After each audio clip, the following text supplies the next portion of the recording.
Hello, bachcho.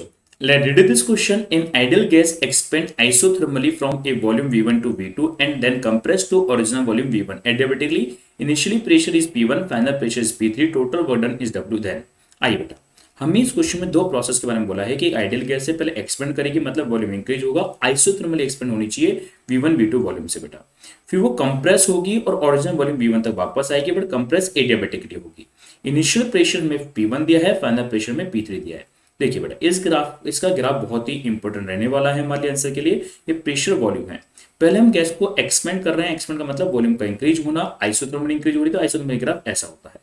तो यहाँ पे आप मान के चलिए कि इसका इनिशियल प्रेशर कितना है। इनिशियल प्रेशर आपको यहाँ पे P1 बताया गया है और इनिशियल वॉल्यूम जो है, इनिशियल वॉल्यूम इसका V1 है और ये एक्सपेंड होती है कितने वॉल्यूम तक, V1 से V2 तक ये एक्सपेंड होती है, तो दिस इज V2 वॉल्यूम हो गया और ये आइसोथर्मली एक्सपेंशन हो गया। अब एडियाबेटिकली क्या होगा, कंप्रेशन होगा और तब तक कंप्रेशन होगा जब तक ये फाइनली आपके जो ओरिजिनल वॉल्यूम है, कंप्रेशन होगा ओरिजिनल वॉल्यूम तक अचीव नहीं कर लेगी, मतलब V1 को अचीव नहीं कर लेती। अब ये क्या हो रहा है, एडियाबेटिक कंप्रेशन हो रहा है। कंप्रेशन में क्या होगा है ना, अब देखो कंप्रेस टू ओरिजिनल वॉल्यूम, तो वॉल्यूम डिक्रीज होगा और प्रेशर इंक्रीज होगा।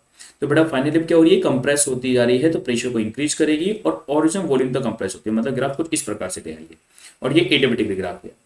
तो आप यहाँ पे देखो, अगर इसको ओरिजिनल वॉल्यूम को अचीव करना है, तो ओरिजिनल वॉल्यूम को अचीव करने के लिए इसका जो प्रेशर बढ़ रहा है, अगर मैं इस ग्राफ को ढंग से देख पा रहा हूं तो बेटा मैं क्या देखूंगा कि कंप्रेस होने का मतलब हो गया कि ग्राफ कुछ इस प्रकार से यूं जा रहा होगा।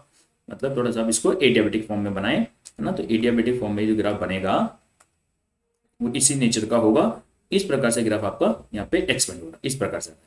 तो देखिए यहाँ पे जो प्रेशर आप देख पा रहे हैं, इस ग्राफ को थोड़ा सा अगर एक्सपेंड करें तो यहाँ पे प्रेशर हम यहाँ पे ये देख पाते हैं, प्रेशर कितना है, P3 प्रेशर है। तो ये बात तो क्लियर हो गई कि जब ये एडियाबेटिक कंप्रेशन हो रहा है, एडियाबेटिक, और इस एडियाबेटिक कंप्रेशन में आप देखो कि वापस से क्या हो गया है, इसने ओरिजिनल वॉल्यूम को अचीव कर लिया है, V1 को अचीव कर लिया है। तो इसमें अगर अचीव करता है तो फाइनली प्रेशर P3 क्या होने वाला है, P1 से ज्यादा होने वाला है। और इस ग्राफ को अगर मैं पहला ग्राफ बोलता हूं, इसको अगर मैं दूसरा ग्राफ बोलता हूं, तो टोटल जो वर्क डन होगा सिस्टम का वो पहले की वजह से प्लस दूसरी की वजह से वर्क डन होगा।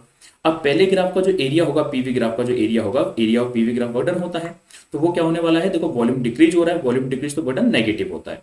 तो हम ये कह सकते हैं कि पहले वाले ग्राफ का जो वर्क डन होगा वो नेगेटिव होगा, जबकि दूसरे वाले ग्राफ में जो था वो आपका वॉल्यूम इंक्रीज हो रहा था, इंक्रीज हो रहा था तो वर्क डन उसका पॉजिटिव होना था, तो दूसरे ग्राफ का वर्क डन आपका पॉजिटिव होना था। और हम ये भी जानते हैं कि मैग्नीट्यूड वाइज में कि जो पहले ग्राफ का वर्क डन है वो दूसरे वाले ग्राफ के वर्क डन से ज्यादा होगा, क्योंकि उसका एरिया ज्यादा होगा। और मैग्नीट्यूड वाइज बात करें तो पहले वाले ग्राफ का जो वर्क डन है वो दूसरे वाले ग्राफ के वर्क डन से ज्यादा है, मतलब नेगेटिव टर्म ज्यादा है, पॉजिटिव टर्म कम है। तो अगर नेगेटिव टर्म ज्यादा है, पॉजिटिव टर्म कम है, तो टोटल जो वर्क डन आने वाला है वो नेगेटिव आने वाला है, मतलब लेस देन 0 आने वाला है।